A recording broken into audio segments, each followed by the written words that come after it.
Hello दोस्तों, कैसे हैं आप लोग। आशा करता हूँ आप लोग ठीक होंगे। तो मेरा नाम है दीपक और मैं स्वागत करता हूँ आपका आपके प्यारे channel Deepak biology classes and jobs talent में। दोस्तों, आज इस वीडियो में बात करेंगे असिस्टेंट प्रोफेसर या हम बोल सकते फैकल्टी पोजीशन से रिलेटेड, जो कि एनसीईआरटी में रिलीज़ किया गया है। ठीक है, तो एनसीईआरटी द्वारा जो है यहाँ फैकल्टी पोजीशंस को निकाला गया है, तो उसके बारे में हम डिटेल में जानेंगे। वीडियो स्टार्ट करने से पहले अगर आप मेरे चैनल को पहले विजिट कर रहे हैं तो आप यूट्यूब पे अगर सर्च करेंगे Deepak biology class and job talent, तो आप मेरे चैनल का इंटरफेस जो है कुछ इस टाइप से देखने को मिलेगा।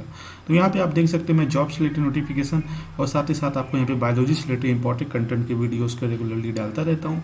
तो अगर मेरे चैनल सब्सक्राइब करते हैं तो आपको यहाँ पे जॉब से रिलेटेड नोटिफिकेशन और साथ ही साथ जो है आपको यहाँ पे बायोलॉजी से रिलेटेड इंपॉर्टेंट कंटेंट जो है वो देखने को मिलेगा।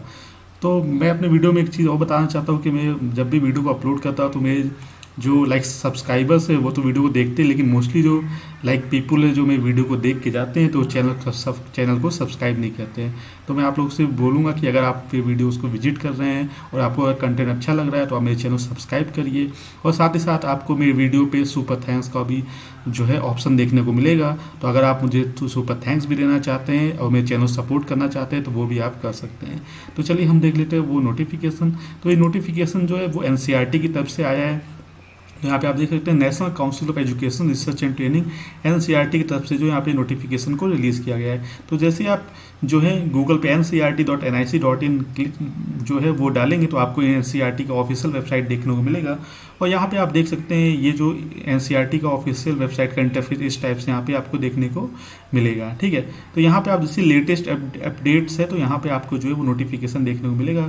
तो मैं आपको अभी ये दिखा देता हूँ। इसके अलावा ये पूरा जो है वेबसाइट आपको एनसीईआरटी का देखने को मिलेगा। तो यहाँ पे देखिए आपको जो है वो नोटिफिकेशन में दिखा देता हूँ। तो यहाँ पे लेटेस्ट अपडेट में जो है आपको ये नोटिफिकेशन जो है वो देखने को मिलेगा। Advertisement filling of 292 faculty position. तो यहाँ पे 292 फैकल्टी पोजीशन है और आप इसके लिए अप्लाई करना चाहते हैं तो यहाँ पे जस्ट सिंपली आपको क्लिक करना है अप्लाई नाउ पे। अदरवाइज आप जो है यहाँ पे एडवर्टाइजमेंट को भी डाउनलोड करके देख सकते हैं क्या क्या उन्होंने डिटेल में दे रखा है। इसके लिए अप्लाई नाउ पे जब आप क्लिक करेंगे तो आपको यहाँ पे जो है जो डिफरेंट पोस्ट यहाँ पे इन्होंने मेंशन कर रखी तो मैं आपको दिखा देता हूँ। Recruitment I section advertisement number 172/2022। तो यहाँ पे प्रोफेसर की 39 वैकेंसीज हैं, एसोसिएट प्रोफेसर की 97, असिस्टेंट प्रोफेसर की यहाँ पे 153 वैकेंसी है। इससे लाइब्रेरियन असिस्टेंट लाइब्रेरियन की अभी वैकेंसी निकाली गई है। साथ ही आप पे स्केल भी आपसे देख सकते हैं। प्रोफेसर का यहाँ पे 1,44,200 है, एसोसिएट प्रोफेसर का 1,31,400, असिस्टेंट प्रोफेसर का 57,700, वहीं लाइब्रेरियन का आपको 1,44,200 और असिस्टेंट लाइब्रेरियन का 57,700 है। और नंबर ऑफ वैकेंसी देखिए प्रोफेसर में 39 है, एसोसिएट प्रोफेसर में 97, असिस्टेंट प्रोफेसर में 53, लाइब्रेरियन में 1 और असिस्टेंट लाइब्रेरियन में 2।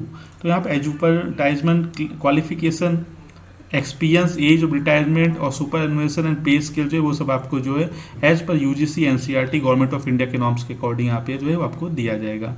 ठीक है, तो ये चीज़ें हैं। और इसके अलावा जब आप अगर डिटेल एडवर्टाइजमेंट पे क्लिक करेंगे तो आपको यहाँ पे जो एडवर्टाइजमेंट वो डाउनलोड हो जाएगा, तो वो आप एडवर्टाइजमेंट देख सकते हैं और डिटेल में आप जो है इसके बारे में जो भी इंफॉर्मेशन मेंशन कर रखी वो आप देख सकते हैं। ठीक है, इसके अलावा जब अप्लाई ऑनलाइन पे क्लिक करेंगे तो आपका जो है इस टाइप का इंटरफेस देखने को मिलेगा। तो इसके लिए सबसे पहले आपको जो है यहाँ पे आपको साइन अप करना पड़ेगा। साइन अप करने के बाद यानी कि रजिस्टर करना पड़ेगा। उसके बाद जो है फर्दर आप जो है अपना एप्लीकेशन जो फॉर्म है वो फिलअप कर सकते हैं। तो चलिए हम देख लेते हैं इसकी एलिजिबिलिटी। तो यहाँ पे देखिए आपको जो है देखने को मिलेगा इसकी एलिजिबिलिटी की क्या क्या आपका एलिजिबिलिटी होनी चाहिए और किस पोस्ट में कितनी वैकेंसी जो है वो मैंसन कर रखी है। ठीक है, तो यहाँ पे आप देख लीजिए। तो ये एडवर्टाइजमेंट को निकाला गया है एनसीईआरटी की तरफ से। तो इसकी ऑफिशियल वेबसाइट www.ncrt.nic.in है। ठीक है, तो यहाँ पे आप देख सकते हैं कि पोस्ट एंड वैकेंसीज मेंशन कर रखी है कि ये क्या आपकी कितनी पार्टिकुलर किस सब्जेक्ट में कितनी वैकेंसी है, साथ ही साथ आपको क्या स्पेशलाइजेशन होना चाहिए। इसके अलावा प्रोफेसर में SC ST OBC unreserved EWS में कितने वैकेंसी है। सिमिलरली एसोसिएट प्रोफेसर में भी SC ST OBC unreserved EWS में कितनी वैकेंसी है और असिस्टेंट प्रोफेसर में SC ST OBC अनरिजर्व और EWS में कितनी वैकेंसी है। तो सब यहाँ पे जो इन्होंने मेंशन कर रखा है कि किस कैटेगरी में कितनी वैकेंसी है। साथ ही साथ यहाँ पे स्पेशलाइजेशन भी देखा कि आप अगर किस सब्जेक्ट में अप्लाई कर रहे हैं और आपका क्या क्या स्पेशलाइजेशन होना चाहिए वो भी यहाँ पे क्लियरली मेंशन कर रखे हैं। तो यहाँ पे देखिए सब्जेक्ट मेंशन कर रखा है, आपका स्पेशलाइजेशन दे रखा है, प्रोफेसर में कितनी वैकेंसी है, कैटेगरी वाइज दे रखा है, एसोसिएट में कितनी है, एसोसिएट प्रोफेसर में कितनी है। तो इस तरह से आपको यहाँ पे देखने को मिलेगा। और यहाँ पे देखिए टोटल पोस्ट और 292 है, तो यहाँ पे टोटल जो पोस्ट आपको देखने को मिलेंगी वो आपको है 292 जो पोस्ट है वो देखने को मिलेंगी। ठीक है, तो total post it includes professor, associate professor, assistant professor, फिर आपकी लाइब्रेरियन की भी यहाँ पे जो है पोस्ट को इंक्लूड किया गया है। ठीक है, तो ये सब मिला के आपका 292 जो है वो पोस्ट है। सिमिलरली यहाँ पे देखिए और अभी आपको सारी वैकेंसी देखने को मिलेंगी कि किस स्पेशलाइजेशन में कितनी वैकेंसी जो है वो मेंशन कर रखी है। ठीक है, इसके अलावा यहाँ पे आपको साइंस बैकग्राउंड एवं नॉन साइंस बैकग्राउंड के लिए वैकेंसी देखने को मिलेगी। जैसे physics, mathematics, zoology, chemistry, botany में कितनी वैकेंसी है। जैसे एसोसिएट प्रोफेसर ओबीसी में 1 है, अनरिजर्व में असिस्टेंट प्रोफेसर में 2 है, ओबीसी में 1 है, ईडब्ल्यूएस में 1 है। तो इसमें देखिए आपको यहाँ पे नॉन साइंस बैकग्राउंड और साइंस बैकग्राउंड दोनों में वैकेंसीज को देखने को मिलेगा। History, sociology, commerce, political science, economics सब में जो है यहाँ पे वैकेंसीज को निकाला गया। तो इस वजह से आप देख सकते हैं कि आपके जो है कितनी वैकेंसीज जो है वो मेंशन कर रखी हैं। ठीक है, तो सिमिलरली यहाँ पर भी और भी सब्जेक्ट हैं आपको देखने को मिले। तो ये एक बहुत ही ह्यूज नोटिफिकेशन निकाला गया है, एक मेगा रिक्रूटमेंट असिस्टेंट प्रोफेसर का, जो कि ऑलमोस्ट जितने भी सब्जेक्ट पढ़ाए जाते हैं आपको वो सारे में जो है यहाँ पे वैकेंसीज को निकाला गया। देखिए यहाँ पे एग्रीकल्चर में वैकेंसीज को निकाला गया है। ठीक है, तो ये सब आप देख सकते हैं कि आपका जो है यहाँ पे मैक्सिमम सब में जो है वैकेंसीज आपको देखने को मिलेगी। ठीक है, तो इसके अलावा इसेंशियल क्वालिफिकेशन की अगर बात करें तो अगर प्रोफेसर के लिए अप्लाई कर रहे हैं तो यहाँ पे 2 एलिजिबिलिटी ए बी, तो यहाँ पे आपके पास पीएचडी डिग्री होनी चाहिए और आपके एटलीस्ट 10 रिसर्च पब्लिकेशन होने चाहिए। ठीक है, और मिनिमम आपको 10 ईयर्स का एक्सपीरियंस, टीचिंग या रिसर्च एक्सपीरियंस होना चाहिए यूनिवर्सिटी या कॉलेज लेवल पे। इसके अलावा जो है अगर आपने आउटस्टैंडिंग प्रोफेशनल हैव या PhD degree in relevant applied discipline for any academic institution not included in A above industry who has made. इसके अलावा इन्होंने मेंशन किया है कि अगर आप जो है मान लिया आपने अपना जो पीएचडी डिग्री जो है किसी रिलेवेंट या एलाइड या आप बोल सकते हैं अप्लाइड डिसिप्लिन में किसी भी एकेडमिक इंस्टीट्यूशन में भी किया है तब भी आप जो इसके लिए अप्लाई कर सकते हैं। इसके अलावा एसोसिएट प्रोफेसर में आपका यहाँ पे पीएचडी डिग्री होना चाहिए, आपके पास पीएचडी डिग्री मस्ट है, वो आपके पास होना चाहिए।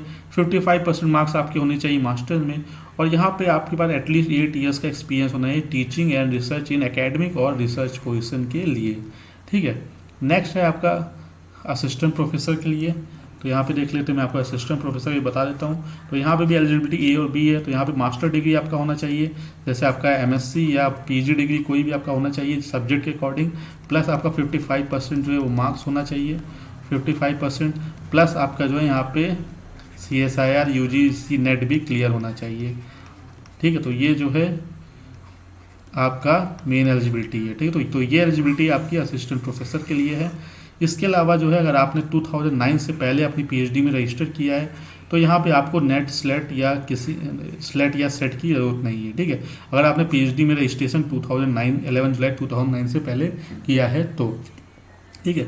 तो यहाँ पे कुछ क्राइटेरिया लेकिन है कि आपका पीएचडी जो रेगुलर मोड में होना चाहिए, आपके थीसिस को एटलीस्ट 2 एक्सटर्नल एग्जामिनर ने इवेल्युएट किया होना चाहिए, आपका ओपन पीएचडी वाइस हुआ होना चाहिए, और आपके एटलीस्ट 2 रिसर्च पेपर्स होने चाहिए from your PhD work. The candidate has presented 2 paper, और आपके 2 पेपर एटलीस्ट जो है आपके सेमिनार्स, कॉन्फ्रेंसेस या स्पॉन्सर फंडेड, जो कि स्पॉन्सर फंडेड रहती है यूजीसी, आईसीसीआर, CSIR।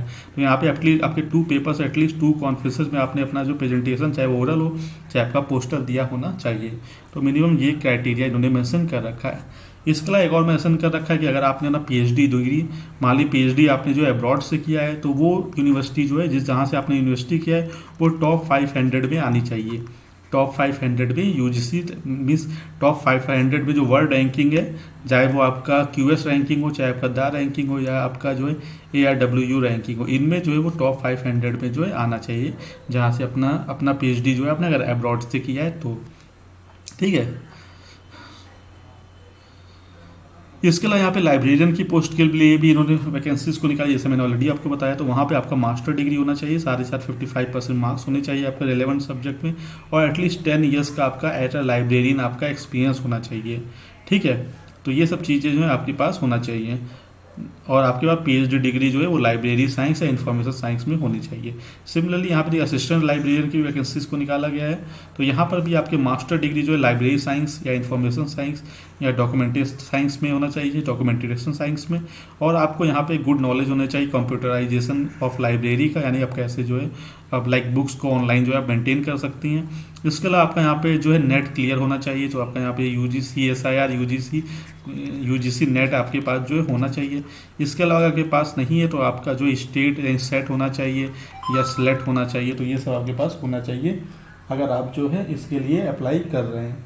ठीक है, असिस्टेंट लाइब्रेरियन के लिए। ठीक है, तो अभी ऐसे ही देखिए इन्होंने मेंशन कर रखा है। इसके अलावा जो ऑलरेडी मैंने आपको बताया, अगर आपने 2009 से 11 जुलाई 2009 से पहले अगर आप जो अप्लाई किया है तो उसके लिए भी ये सारी चीज़ें जो हैं वो यहाँ पे लागू होंगी। ठीक है, तो असिस्टेंट लाइब्रेरियन के लिए भी जो है ये वैल्यू ये रहेगा अगर आपने PhD जो है 2009 से पहले जो है अगर आपने कंप्लीट की, आपने रजिस्टर की है, तो जैसा मैंने ऑलरेडी आपको एक्सप्लेन कर दिया है।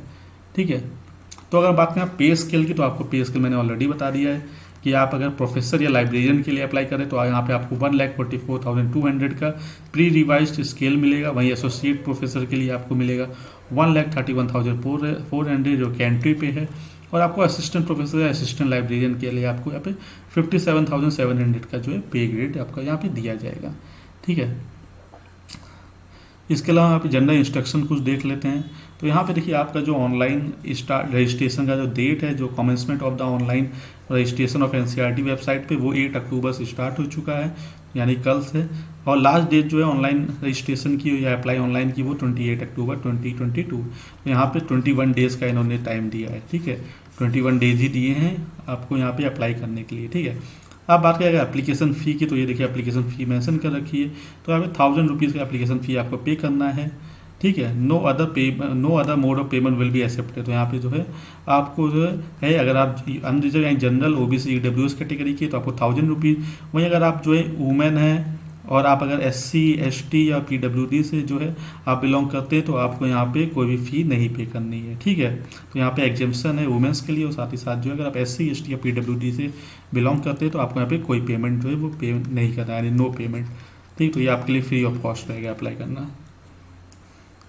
ठीक है, इसके अलावा जो भी आपको एप्लीकेशन फॉर्म में जो है आपको एस्ट्रिक्स मार्क्स देखने को मिलेगा, वो सारा जो है मैंडेटरी है, वो सब आपको फिल ही करना है।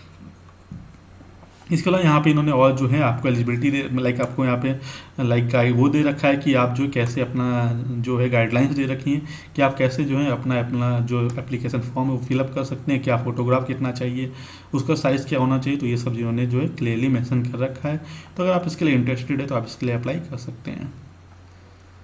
ठीक है, इसके अलावा यहाँ पे देखिए इन्होंने मेंशन कर रखा है कि अगर आपको इससे रिलेटेड कोई डाउट है तो आप यहाँ पे फ़ोन नंबर इन्होंने मेंशन कर रखे, तो इस फ़ोन नंबर पर जो है आप जो है इसके लिए अपना जो भी आपका डाउट है वो आप जो है इन फ़ोन नंबर पे जाके जो है अपनी क्वेरी ले सकते हैं। ठीक है, बाकी आपका फॉर्म डिक्लेरेशन दे रखा है। अगर आप OBC कैंडिडेट से बिलोंग करते हैं और आप OBC में अगर अप्लाई कर रहे हैं तो उस सबका एनेक्जर यहाँ पे देखने को मिलेगा।